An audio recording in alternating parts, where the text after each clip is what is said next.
Louvado seja o nome do Senhor. Nós estamos trabalhando uma série das bem-aventuranças, onde Jesus, no capítulo 5 de Mateus, ele sobe o monte, e quando ele sobe o monte, ele não vai trazer como Moisés que trouxe a lei, Jesus vai trazer a graça. Moisés, quando sobe o monte Sinai, ele desce de lá com as tábuas da lei, mas Jesus agora sobe o monte também. Jesus também é um libertador. Moisés era uma figura de Cristo. Então Cristo, o Deus vivo, sobe aquele monte e lá ele começa a ensinar as bem-aventuranças, que são os princípios os quais ele quer que a gente siga. É Jesus dizendo o que espera de cada um de nós como cristão. Então as bem-aventuranças é só o começo do Sermão do Monte, porque o Sermão do Monte é o capítulo 5, 6 e 7. Se você quiser estudar todo o Sermão do Monte, você precisa estudar esses 3 capítulos.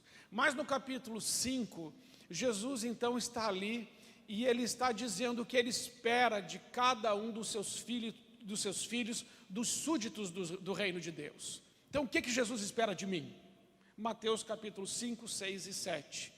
Sobretudo as bem-aventuranças, que significa felizes, felizes. Então é uma receita para a felicidade de Deus, é o caminho para a felicidade que o próprio Cristo ensina. Então vamos ler esse texto e vamos hoje entender um pouco mais, com a graça de Deus, sobre tudo que Jesus nos ensina aqui nas bem-aventuranças. Então essa série é a série Bem-aventurados, que começou domingo passado.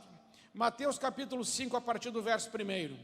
Vendo as multidões, Jesus subiu ao monte e se assentou. Seus discípulos aproximaram-se dele e ele começou a ensiná-los, dizendo: Bem-aventurados os pobres em espírito, pois deles é o reino de Deus, dos céus. Bem-aventurados os que choram, pois serão consolados. Bem-aventurados os humildes. Bem-aventurados os que têm fome e sede de justiça, pois serão satisfeitos. Bem-aventurados os misericordiosos, pois eis. Amém. A palavra de Deus diz no versículo 3 que bem-aventurados são os pobres em espírito, pois deles é o reino dos céus. Vimos isso no domingo passado, que a pobreza de espírito é o primeiro requisito, é a raiz, é o principal das bem-aventuranças, porque não se vive o resto das bem-aventuranças que Jesus cita sem primeiro ser pobre em espírito. Que se Jesus tivesse começado com bem-aventurados os que choram, que vamos ver hoje, não daria certo, porque nós não sabemos chorar, como Jesus diz. O nosso choro, muitas vezes, irmãos, está ligado às nossas necessidades. Então Jesus não começa com bem-aventurados os que choram, porque muitas vezes choramos mais como crentes mimados do que choramos por aquilo que Jesus diz que devemos chorar ou por aquilo que ele mesmo chorou.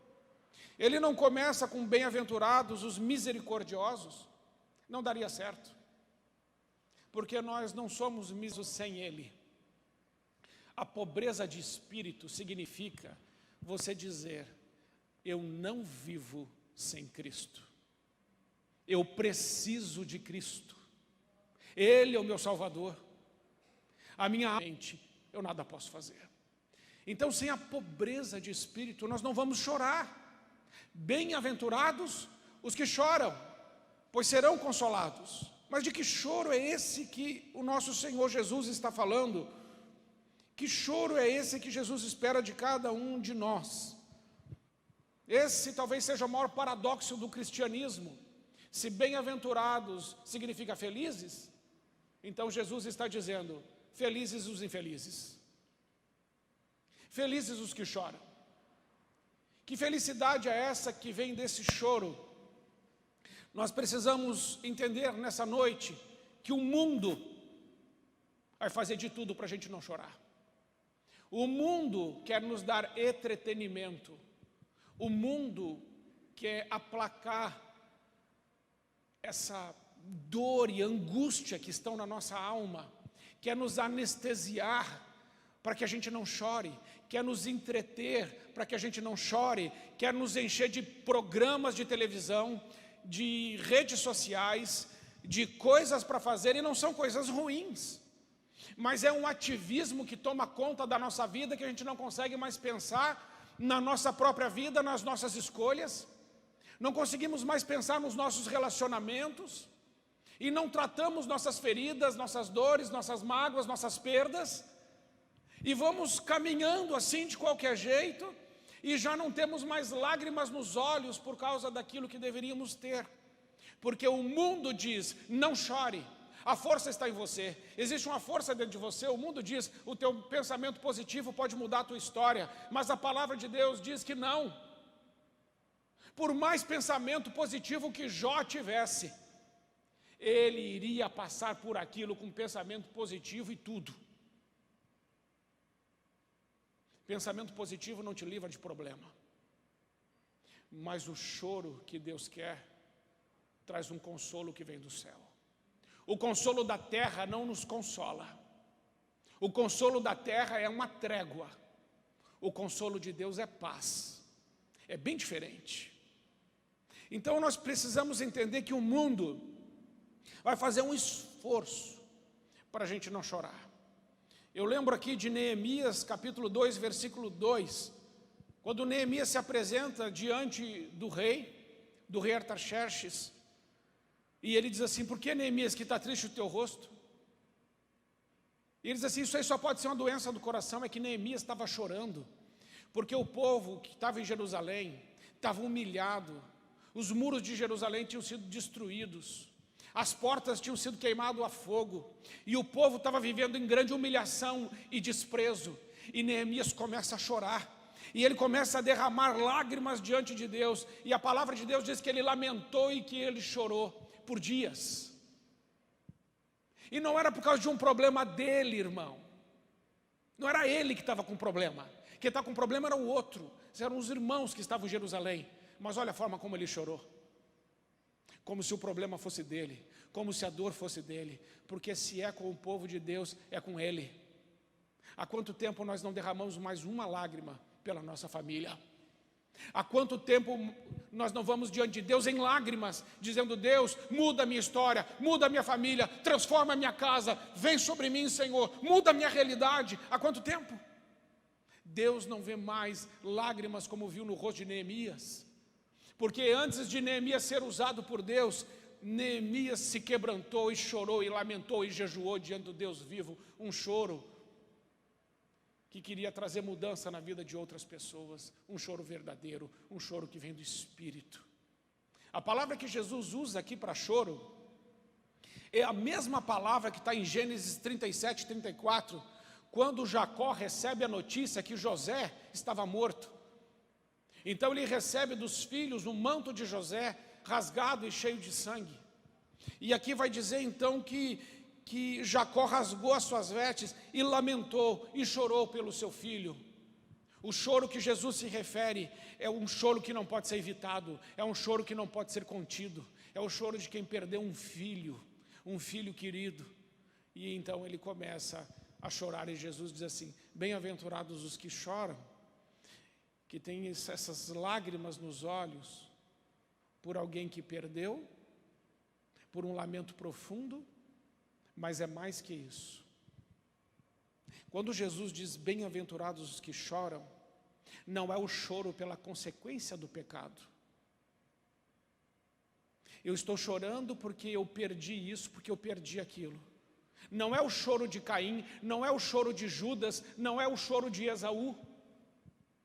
Um choro de remorso, um choro porque perdeu alguma coisa. Caim estava desesperado porque agora Deus o castigou. Ele estava chorando mais pelo castigo do que por ter perdido a presença de Deus na sua vida. Esaú estava chorando mais porque perdeu a bênção do pai do que pelo pecado de desprezar a bênção da primogenitura. Judas estava chorando muito mais de remorso porque o plano dele não deu certo do que por ter pecado e ferido o coração de Cristo. O nosso choro deve ser por causa do nosso pecado que nos separa de Deus. O nosso choro tem que ser pelo pecado, porque a palavra de Deus diz que o pecado é a única coisa que pode fazer separação entre nós e o nosso Deus. O pecado é pior do que a AIDS, o pecado é pior que o Covid, o pecado é pior que a fome, o pecado é pior que o divórcio, o que é pior que a separação. O pecado não é maligno. A Bíblia diz que o pecado é maligníssimo. Em Romanos 7, Paulo ensina isso, porque o pecado nos separa de Deus eternamente. Uma doença pode até nos matar, mas se somos de Deus, a morte só nos leva até Deus. Mas o pecado nos separa eternamente de Deus. Precisamos começar a chorar porque perdemos a pureza, porque fomos desobedientes, e não chorar porque as coisas não deram certo do jeito que a gente queria. Tem muito crente que está chorando na presença de Deus porque ele não deu uma casa, porque Deus não deu um carro, porque Deus não te mimou, porque Deus não faz o que você quer. Então vem e começa a chorar: ah, Senhor, faz isso por mim, faz aquilo por mim. Não, esse choro não vai receber consolo. O choro que recebe consolo é um choro segundo o Espírito Santo e segundo a palavra de Deus. Em primeiro lugar, é o choro por causa do pecado. Por causa do pecado. Esse é o choro que precisa acontecer na nossa vida. Nós precisamos olhar para a nossa história e ver o pecado, na nossa história e não tolerar mais. E dizer para Deus, como disse Davi: contra ti, somente contra ti eu pequei, Senhor, e fiz o que não era reto, o que não era bom aos teus olhos. Perdoa-me, Senhor. Não é o choro de Saul, que quando é pego fazendo o que é errado, fica se justificando e chorando. É o choro de Davi diante do profeta Natã, que disse: o meu pecado está sempre diante de mim. Ele se arrepende. Porque Davi é um homem segundo o coração de Deus, porque se arrepende. Tem muita gente justificando o pecado, racionalizando o pecado e espiritualizando o pecado, mas não se arrependendo do pecado. E aí não chora. Deus não quer nossas explicações. Deus não quer ouvir os nossos argumentos. Deus quer joelho dobrado, lágrimas nos olhos, e como aquele publicano bater no peito e dizer: Senhor, tem misericórdia de mim, porque eu sou um pecador. Amém, irmãos? As lágrimas nos nossos olhos precisam ser pelo motivo certo. Cuidado para não chorar segundo o mundo. 2 Coríntios capítulo 7, versículo 10. Porque a tristeza, segundo Deus, opera arrependimento para a salvação, da qual ninguém se arrepende, mas a tristeza, segundo o mundo, opera a morte. Existem dois tipos de tristeza, ou existe aqui dois tipos de choro: um que produz vida e um que produz morte. E o choro que produz vida é o choro do arrependimento, que gera aproximação de Deus e alinhamento com a nossa vida, com a palavra de Deus. Mas existe um choro que produz morte, que é um choro segundo o mundo. É um remorso, é um choro porque a carne e a alma não foi satisfeita. Então é um choro que não recebe consolo e que produz morte. Tiago diz: pedis e não recebeis, porque pedis mal para gastar em vossos deleites, para fazer as suas vontades. Não recebe. Cuidado com o choro da inveja e da cobiça. 1 Reis 21:4, eu não falei isso para você, Pri. 1 Reis 21:4 diz: então Acabe veio desgostoso e indignado à sua casa, por causa da palavra que Nabote, o jezreelita, lhe falara, quando disse: não te darei herança dos meus pais. Então o rei Acabe deitou-se na cama e voltou o rosto e não comeu pão. Acabe queria a vinha de Nabote. Nabote falou: não vou te dar, se é herança dos meus pais. O que Acabe vai fazer? Aquele rei mimado, fraco, superficial. Ele vai deitar na cama e começar a chorar e não quero mais comer, igual a criancinha.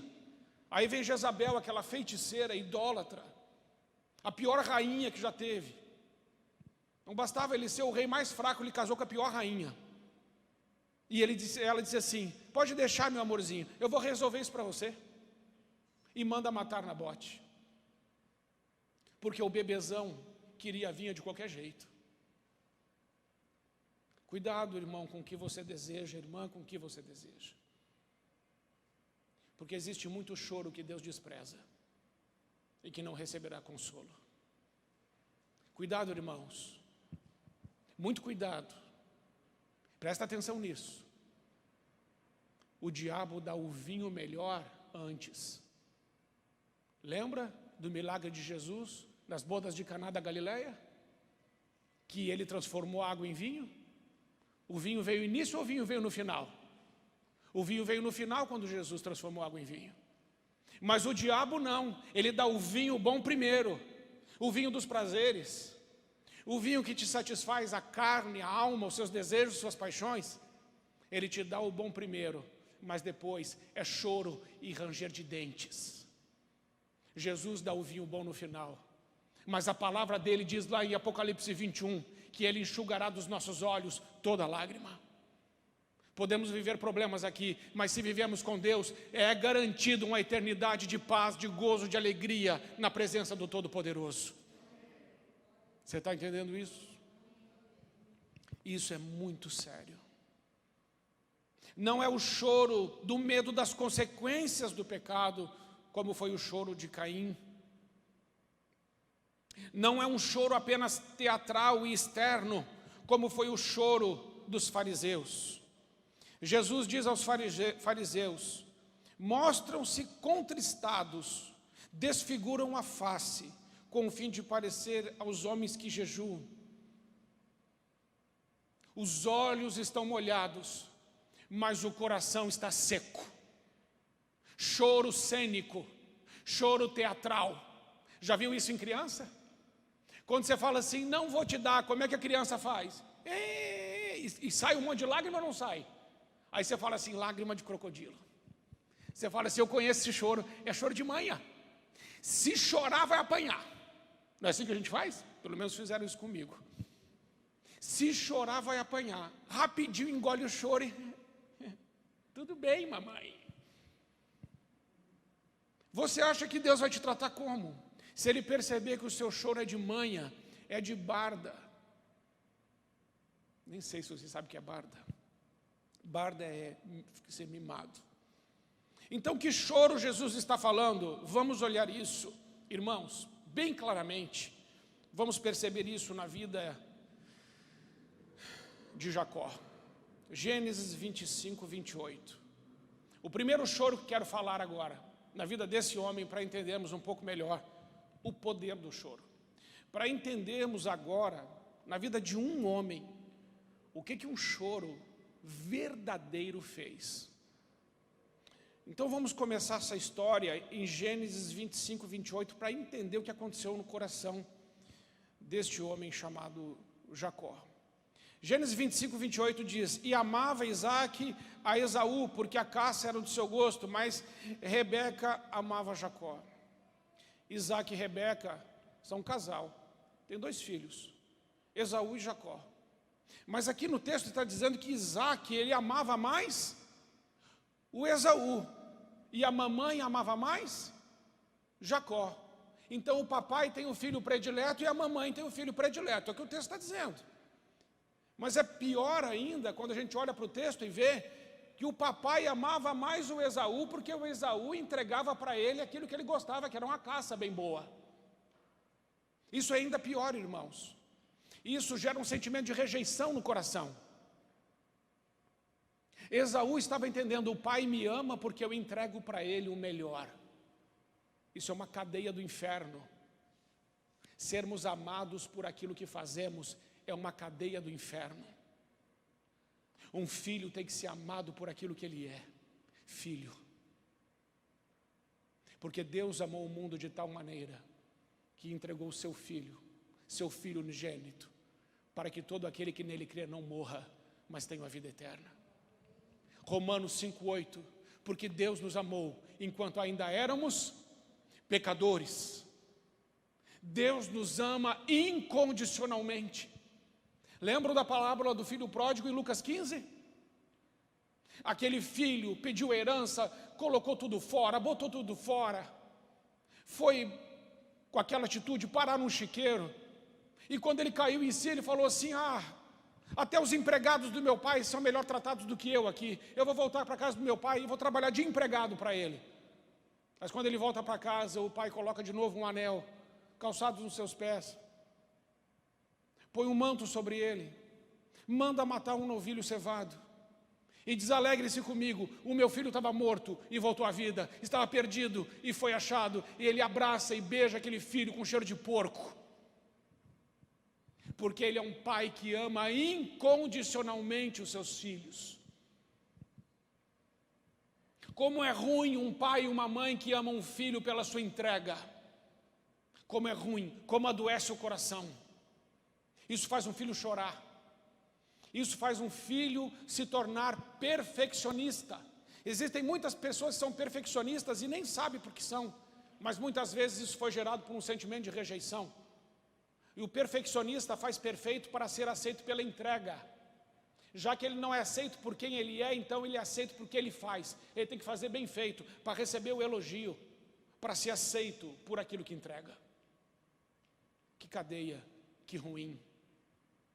Como é melhor ser aceito por aquilo que a gente é, filho, e não por aquilo que a gente faz. Tem filhos que estão aí estudando e trabalhando atrás de títulos e posses para dizer para os pais: olha pai, eu consegui, eu conquistei, agora o senhor vai me amar mais, agora o senhor vai me aceitar mais, agora eu vou brilhar mais aos seus olhos. Que cadeia do inferno. Como é bom quando um filho pode ouvir do seu pai: eu te amo, meu filho, porque você é meu filho. Eu te amo, minha filha, porque você é minha filha. Não é pelo que você faz, não é pelo que você tem, é por quem você é filho. É assim que Deus te ama. Preciso te dizer nessa noite, é assim que Deus te ama. Não tem ninguém aqui que Deus olhe dentro desse templo, dentro desse lugar, dessa casa de oração, que Deus olhe com mais amor do que para outro. Não tem ninguém. Deus ama cada um que está aqui igual. Você é amado porque você é filho. Mas o Jacó, ele então era mais amado pela mamãe. E aí ele faz um plano, porque a bênção iria para o irmão. E ele faz um plano em cima dessa ferida. Eu quero que você entenda que esse plano é em cima de uma ferida. Existe muita gente que está planejando coisa em cima de ferida. Isso eu chamo de energia da ferida. Quando machucam a gente, muitas vezes a gente vai dar uma resposta em cima da energia da ferida. Quando um pai diz para um filho assim: ó, você não vai dar nada na vida, talvez esse filho se torne um grande empresário, um grande juiz, um grande médico, um grande não sei o quê, um grande, para provar para o outro: tá vendo, eu não sou burro, eu não sou idiota, eu não sou um fraco e um covarde como você disse, olha onde eu cheguei. Mas isso foi em cima de uma ferida, de uma dor, de um ressentimento, de uma palavra maldita que foi lançada sobre a vida daquela pessoa. Isso produz um choro. Só que esse choro não resolve nada. Nós vamos entender isso e vamos mostrar aqui na vida desse homem qual é o choro certo. Então vamos ver esse plano, Gênesis 27, de 22 a 27. Um plano em cima da ferida. Jacó aproximou-se do seu pai Isaque, que o apalpou e disse: a voz é de Jacó, mas os braços são de Esaú. Não o reconheceu, pois seus braços estavam peludos como de Esaú, seu irmão, e o abençoou. Isaque perguntou-lhe outra vez: você é mesmo meu filho Esaú? Ele respondeu: eu sou. Então lhe disse: meu filho, traga-me da sua caça para que eu coma e o abençoe. E Jacó a trouxe, o pai comeu e também trouxe vinho e ele bebeu. Então seu pai Isaque lhe disse: vem cá, meu filho, me dê um beijo. E ele se aproximou e o beijou. E quando sentiu o cheiro de suas roupas, Isaque o abençoou, dizendo: ah, o cheiro do meu filho é como o cheiro de um campo abençoado, que o Senhor abençoou. Ele foi diante do pai, fingindo que era o irmão. Sabe por quê? Porque o pai amava o irmão. Porque o pai gostava mais do irmão. Porque o pai ia dar bênção para o irmão. Mas então, ele decidiu assumir a identidade de outra pessoa, para ser aceito pelo pai. Tem muita gente que hoje chora, porque não consegue ser ela mesma, ele mesmo. A dor de não poder viver sua própria identidade. A dor de ter que assumir uma outra identidade, para que se sinta aceito e para que se sinta merecedor de alguma coisa. Se você vive isso em nome de Jesus, hoje Deus vai intervir na tua história. Hoje. Ele pode restaurar a sua identidade. Porque coisas na nossa história podem nos roubar a identidade. E ele agora afirma que ele não é ele é Esaú. Ele não é Jacó. Ele diz para o pai: eu não sou o Jacó, eu sou Esaú. Eu já conheci meninas que se vestiam igual meninos porque o pai queria um filho menino, e aquela menina começa a vestir roupa de menino, joga futebol e muda a identidade dela só para receber o amor daquele pai. Você já deve ter visto isso. Você já deve ter visto isso. Como é ruim, como é triste a pessoa não poder viver a sua própria identidade. Bem, esse plano separou essa família por 20 anos. Jacó agora precisa fugir de casa porque seu irmão descobriu o plano e falou assim: se eu ver ele, eu vou matá-lo. Então agora ele vai embora e isso gera uma separação na família, uma crise na família. A família agora é dissolvida, porque uma casa dividida não prevalece. E Jacó vai para a casa do seu tio Labão e trabalha 20 anos para o seu tio Labão e ainda vive esse problema sério dentro da sua casa, sem comunhão com os pais, sem comunhão com os irmãos. Aí, amados irmãos, a coisa caminha. E Deus um dia conversa com Jacó e diz assim: Jacó, chega, você vai sair agora daqui dessa casa de Labão e você vai voltar. Graças a Deus, irmãos, que chega um dia na nossa vida que Deus diz assim para a nossa ferida, para o nosso cativeiro, para as nossas dores e para o nosso choro todo errado. Ele diz assim, uma hora, por sua graça, ele diz assim: chega, até aqui você ficou vivendo esse cativeiro, até aqui eu vi você chorar e sofrer por causa dessas coisas, mas agora Deus está dando uma ordem para Jacó: volta para lá, vamos resolver isso aí, porque com Deus não tem regressão, com Deus tem enfrentamento. Deus traz o passado, enfrentar é trazer para frente. Deus traz o passado na nossa frente, manda a gente olhar nos olhos e resolver. Não é regressão, não. É enfrentar com Cristo. É enfrentar sabendo que o Todo-Poderoso está conosco e que o nosso passado já foi resolvido na cruz e que se tem coisa mal resolvida na nossa história, Ele é poderoso para alinhar a nossa vida com os planos dEle e tirar um choro de nós, que é um choro errado, e colocar um choro em nós que Ele espera, que é um choro segundo o coração dEle, que é o que eu ainda vou mostrar na vida desse homem. E nessa volta dele, a Bíblia diz em Gênesis 32, de 24 a 28, e Jacó ficou sozinho. Então vem um homem, que na verdade aqui é o próprio Deus que se coloca diante dele, e que se pôs a lutar com ele até o amanhecer. Quando o homem viu que não poderia dominá-lo, tocou na articulação da coxa de Jacó, de forma que lhe deslocou a coxa enquanto lutavam. Então o homem disse: deixa-me ir, o dia já desponta. Mas Jacó lhe respondeu: não te deixarei ir, a não ser que me abençoes. O homem lhe perguntou: qual é o seu nome? Jacó, respondeu ele. Então disse o homem: seu nome não será mais Jacó, mas sim Israel, porque você lutou com Deus e com os homens e venceu. Que luta foi essa? Muito tempo eu fiquei pensando: que luta foi essa? Como luta com Deus? Como Deus pode dizer para um homem: deixa-me sair, deixe-me ir, como está no texto? Como um homem pode lutar com Deus? Quem responde isso é Oséias, no capítulo 12, no versículo 4. Oséias diz assim: ele lutou com um anjo e saiu vencedor, chorou e implorou o seu favor. Em Betel encontrou a Deus e ali conversou com ele. Como é que foi essa luta? Ele chorou, ele implorou. Por quanto tempo, irmãos? Versículo 24 diz que ele lutou até o amanhecer, e que não poderia, o anjo não poderia, ou Deus não poderia dominá-lo ali. Por quê?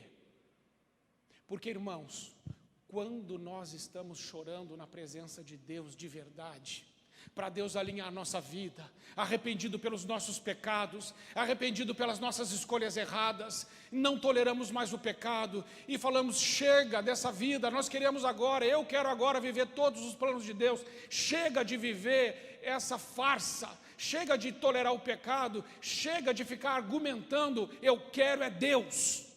E foi nesse momento em que esse homem se encontrou com Deus, e aí ele começou, diz Oséias, a lamentar e chorar. Como então esse homem lutou com Deus? Como Jacó lutou? Chorando, lamentando, quebrantado, dobrado, arrependido.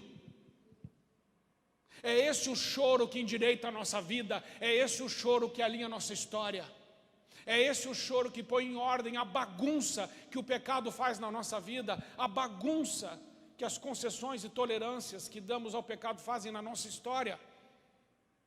E não se engane, essas coisas não se corrigem sozinha, e o tempo não vai corrigir os nossos erros. É necessário chorar e implorar na presença do Altíssimo. É necessário. E então Jacó faz isso, e Deus vai fazer uma pergunta para ele. 20 anos depois, Deus vai fazer a mesma pergunta. Que pergunta Deus faz? Bem, 20 anos atrás, o pai dele perguntou assim: qual é o seu nome? Ele diz assim: meu nome é Esaú. Agora ele está diante de Deus, e Deus diz para ele assim: qual é o seu nome? E o que ele responde? Meu nome é Jacó. Eu não quero mais ser Esaú. Você está entendendo isso? Como é que Deus está restaurando esse homem? Eu quero ser Jacó, eu sou Jacó. Sabe o que isso significa? Ele está dizendo assim: eu enganei, eu estou ferido, o meu pai não me amava, eu cometi um monte de erros, eu senti a rejeição, eu fiquei longe do meu pai 20 anos, eu fui enganado pelo meu tio Labão, que mudou meu salário quando eu estava com ele por mais de 10 vezes. A minha vida foi um caos, a minha vida foi um desastre, eu não consegui viver com meu irmão, eu não consegui conviver com os meus pais, eu estou sofrendo. É isso que ele está dizendo. A noite inteira, você acha que foi uma conversinha? A noite inteira, ele rasgou o coração. Sabe o que Jacó fez, que a gente às vezes não faz? Ele quebrou o silêncio do aprisionamento. Ele arrancou as mordaças emocionais da sua boca. Ele deu voz à sua dor. E ele disse para Deus: está doendo, está difícil, mas Senhor, ajuda-me, socorre-me, tem misericórdia de mim, restaura a minha família, faz tudo de novo, Senhor.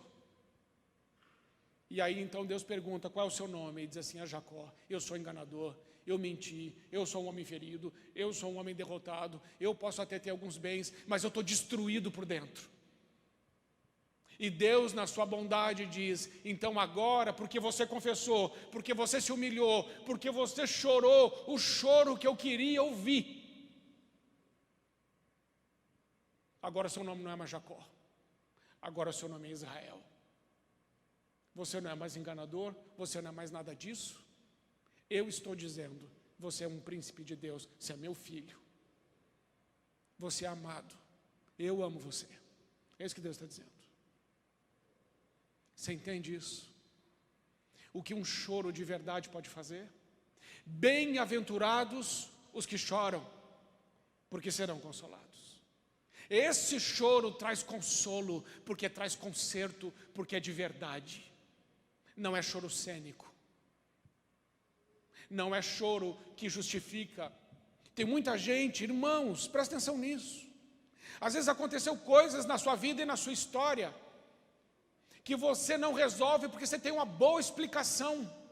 Mas sabe por que eu fiz isso? Eu fiz isso por causa disso e disso.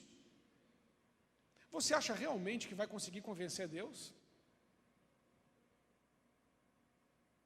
Pecado a gente não explica, não justifica. A gente confessa. A gente confessa. Quando pararmos de explicar coisas para Deus e dissermos a Deus: Senhor, me perdoa, eu pequei contra Ti, e só contra Ti pequei, ajuda-me, alinha minha vida. Irmãos, Tem situações na minha vida que eu precisei fazer isso. Eu precisei fazer conserto. Eu acho que a pilha, tá, voltou? Eu precisei fazer conserto com gente que eu amo muito. E eu demorei muito tempo. Sabe por quê? Porque a gente explica. Porque a gente fala assim, não, mas está tudo bem. Irmão, não está. Não está nada bem. E você precisa começar a dizer para Deus o que não está bem na sua vida. Teve uma situação que estava durando na minha vida 1 ano e 2, 3 meses. E eu fiquei em silêncio. Falei, não, está tudo bem, está tudo bem. A gente coloca na cruz, isso aí está tudo certo. Não, irmãos, às vezes nós precisamos procurar a pessoa e dizer para a pessoa, olha, eu errei, ainda que você não tenha errado sozinho, não interessa, conserta. Sabe por quê? O evangelho é pregado poderosamente quando a gente faz o que Deus manda. Chega, irmãos, de belos discursos e de pouca atitude. É muito fácil. Belos discursos, excelentes louvores, mas nenhuma atitude. Aonde está a nossa atitude? Aonde está a minha atitude? Aonde está a sua atitude? Nós precisamos ter uma atitude que revele que o nosso coração está em Deus. Deixa ele descansar, filhinho. Nós precisamos ter uma atitude que revele que o nosso coração está em Deus. Que atitudes Deus tem pedido a você?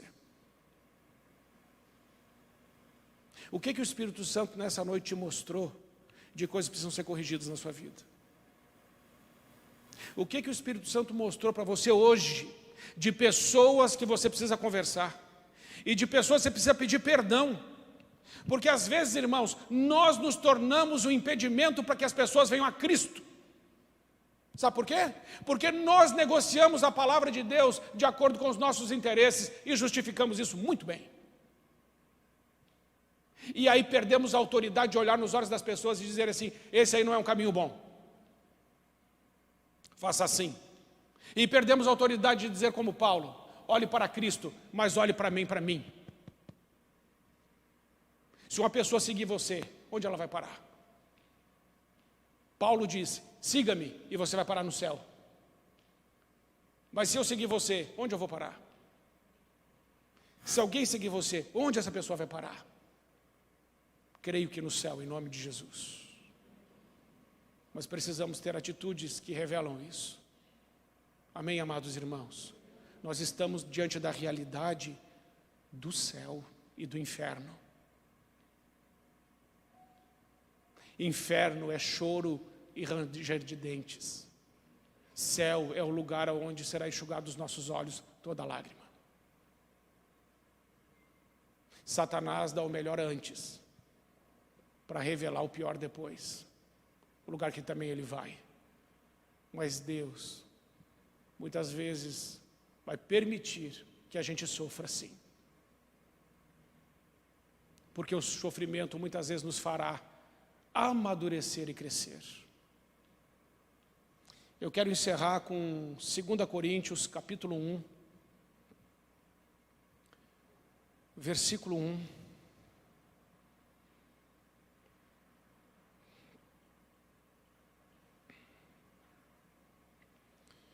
Que diz assim, Paulo, apóstolo de Cristo Jesus, pela vontade de Deus, e o irmão Timóteo, a igreja de Deus que está em Corinto, com todos os santos de toda a Caia, a vocês a graça e a paz da parte do nosso Senhor Jesus Cristo.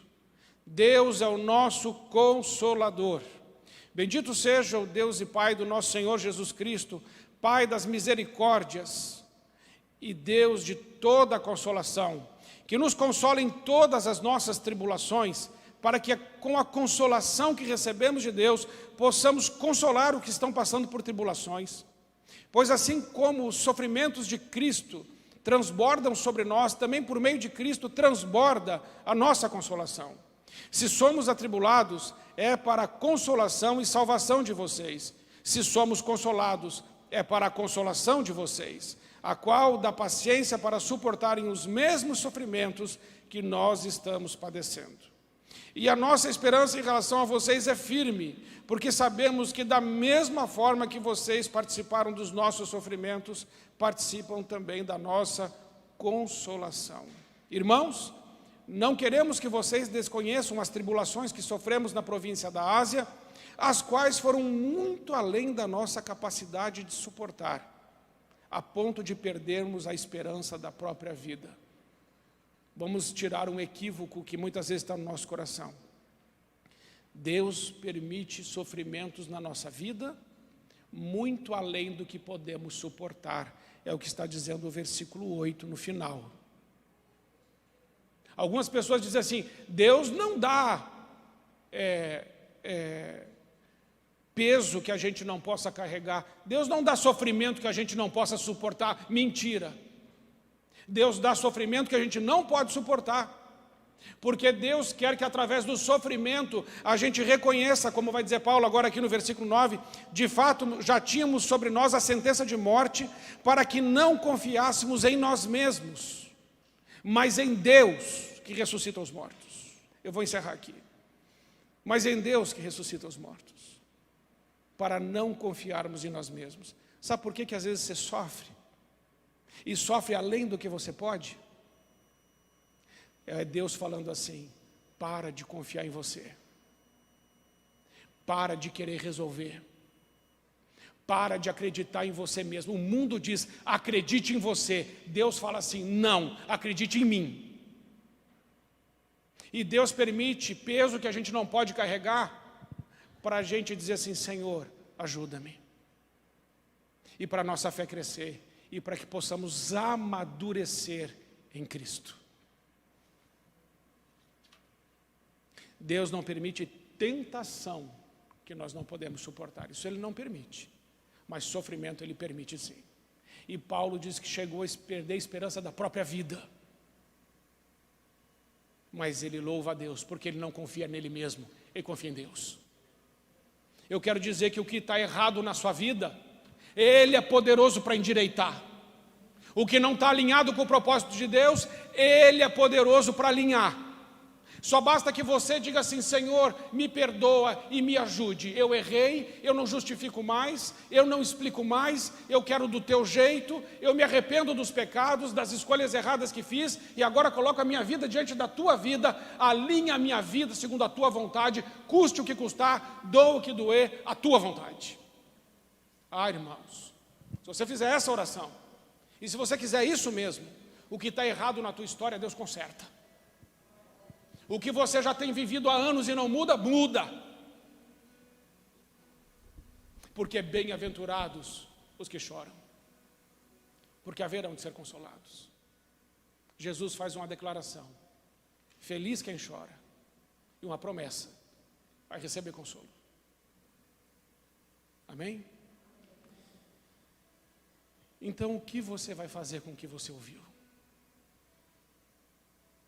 O que você vai fazer com o que você ouviu? Vai sair daqui e dizer, foi um bom sermão. Ou você vai dizer assim, não, hoje eu já decidi que algumas coisas vão mudar. Hoje eu vou fazer um concerto. Hoje.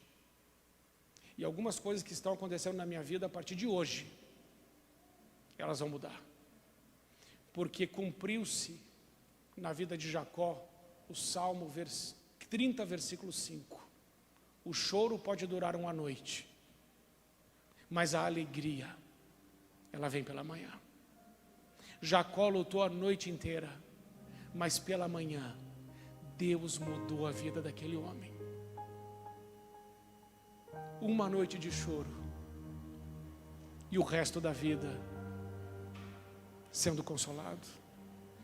Às vezes a nossa vida não muda, irmãos, porque nós não damos para Deus uma noite de choro. E não nos ajoelhamos e dizemos, Senhor, perdão. Perdão. Eu tenho vivido mais para mim do que para Ti. Perdão, Senhor. Não tenho sido um bom marido, não tenho sido uma boa esposa, não tenho sido um bom filho. Perdão, Senhor. Poderia ser melhor. Disse coisas e não me retratei. Rejeitei e não consertei. Falei palavras duras e não pedi perdão. Fui injusto e deixei por isso mesmo. Desobedeci ao Senhor e deixei por isso mesmo. Não, irmãos. Precisamos chorar por causa dessas coisas, porque essas coisas nos afastam de Deus. Para encerrar, quero te dizer, sabe por que alguns de nós não mudam? Porque estão tão longe da luz que já não enxergam a sujeira que tem. Quanto mais perto da luz, mais a gente enxerga a nossa sujeira. Aproxime-se de Deus e você verá tanto de coisa que tem para você melhorar. Porque eu tenho feito isso e eu tenho dito: Senhor, tem misericórdia de mim. Tem muita coisa para melhorar, mas tem muita coisa para melhorar mesmo. E aí as lágrimas vêm. E a gente tem que chorar mesmo por essa mudança, irmãos. Tem que chorar mesmo, porque vale a pena. Hoje de manhã eu encerrei o culto falando: vale mais a pena a gente ter um almoço de arroz com ovo numa mesa onde há alegria e paz, do que ter um banquete onde Jesus não está sentado na mesa. Eu prefiro comer arroz e ovo com Jesus do que comer picanha sem Ele. E eu gosto de picanha, irmão, mas sem Ele eu não quero, porque Ele é o verdadeiro alimento, e somente Ele é a minha paz, e somente Ele pode refazer a nossa história. Amém? Então vamos tomar uma atitude agora. O Espírito Santo vai falar com você mais agora e vai te dizer o que você tem que fazer. E em nome de Jesus você vai fazer. Feche seus olhos, vamos orar. Pai, em nome de Jesus eu peço que o Senhor traga agora a mente dos teus filhos. O que precisa mudar? Senhor, nós não queremos ter olhos molhados e um coração seco. Nós queremos nos derramar na Tua presença. Nós queremos, Senhor, nos esvaziar em lágrimas diante do Senhor por causa do nosso pecado, da nossa transgressão. Nós queremos Te pedir perdão essa noite, porque muitas escolhas que nós fizemos em cima dos nossos argumentos, dos nossos sentimentos, das circunstâncias que estávamos vivendo, e esquecemos completamente do Senhor. E choramos muitas vezes por causa da injustiça que sofremos ou do mal que nos fizeram, mas esquecemos de chorar pelo nosso pecado. Mas o Senhor disse: bem-aventurados os que choram, porque serão consolados. Senhor, hoje nós queremos derramar lágrimas de arrependimento e dizer ao Senhor que se tem pessoas que precisamos fazer um conserto e pedir perdão, faremos. E Senhor, ajuda-nos a primeiro pedir perdão para o Senhor, depois para as pessoas que estão em volta de nós, no nosso convívio. Perdoa-nos, Senhor, porque algumas vezes fomos impedimento para que as pessoas Te conhecessem. Perdoa-nos. Mas também sabemos que a partir disso, desse alinhamento com a Tua palavra, as bênçãos virão. As bênçãos virão. E revela agora, Pai, a cada coração que está aqui o que cada um precisa fazer.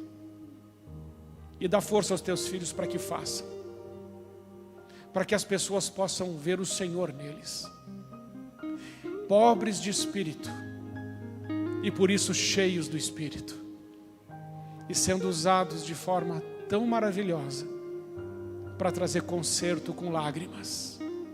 É a nossa oração, agradecidos, em nome de Jesus, amém. Hoje de manhã eu fiz um apelo para que as pessoas viessem à frente, mas hoje à noite não farei, não é necessário. Você sabe o que Deus pediu para você fazer. Faça. Faça.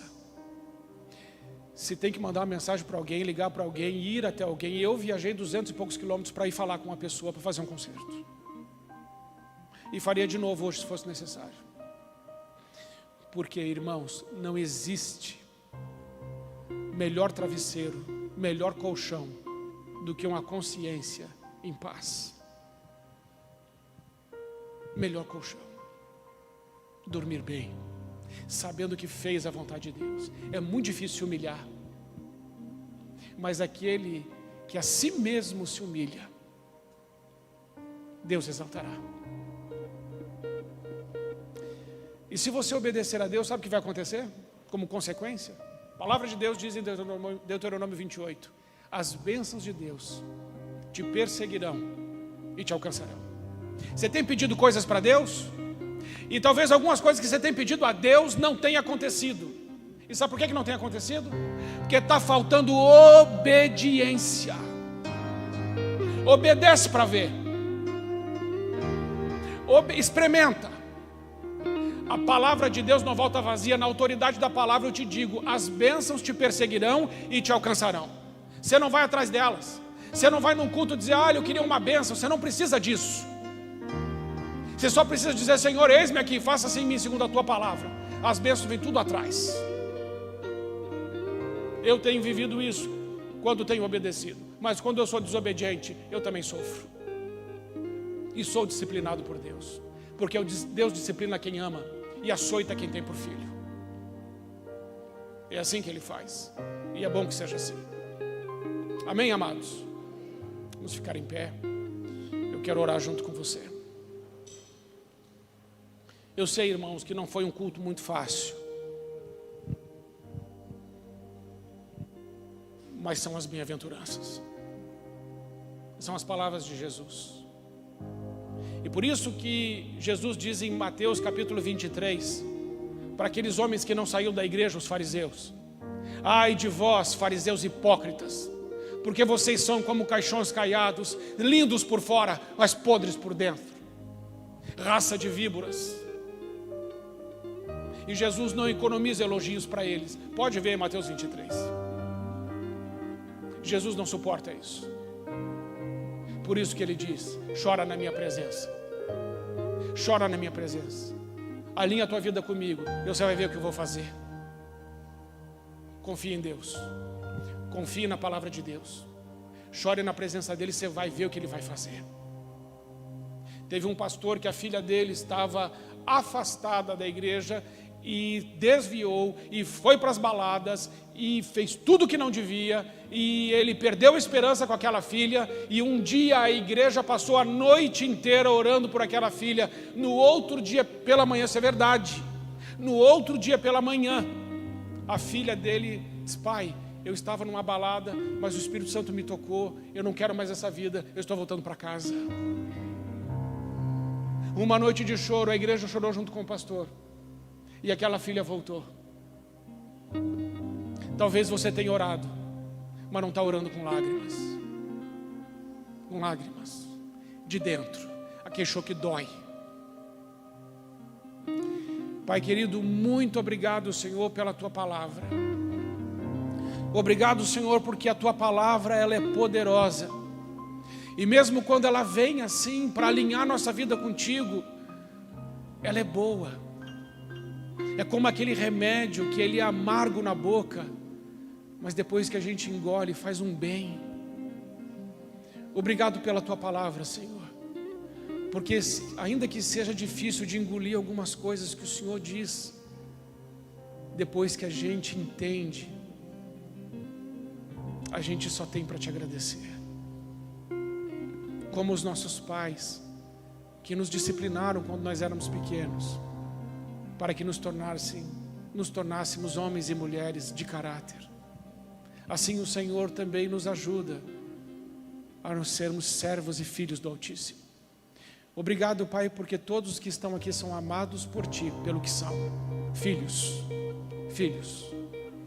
E que saiam daqui com esse amor no coração, sabendo que tem um Pai todo-poderoso que os ama, e que só quer aquele choro de volta para casa, de volta ao primeiro amor, de volta para os pés de Jesus. Que seja assim na minha e na sua vida, em nome de Jesus. E que Deus coloque palavras nos teus lábios, e que o Espírito Santo te ilumine e te oriente e te dirija, a fim de que quando você fizer as coisas que Deus está mandando, seja anunciado o Evangelho da graça do nosso Senhor, não com palavras, mas com atitudes que mostram que Jesus é o teu Deus e o teu Senhor. Dá essa graça, Pai. Alinha, Senhor, nossa família. Faz tudo de novo. Esperamos por Ti, cremos em Ti e sabemos que o melhor ainda está por vir. É a nossa oração agradecidos, em nome de Jesus. Amém.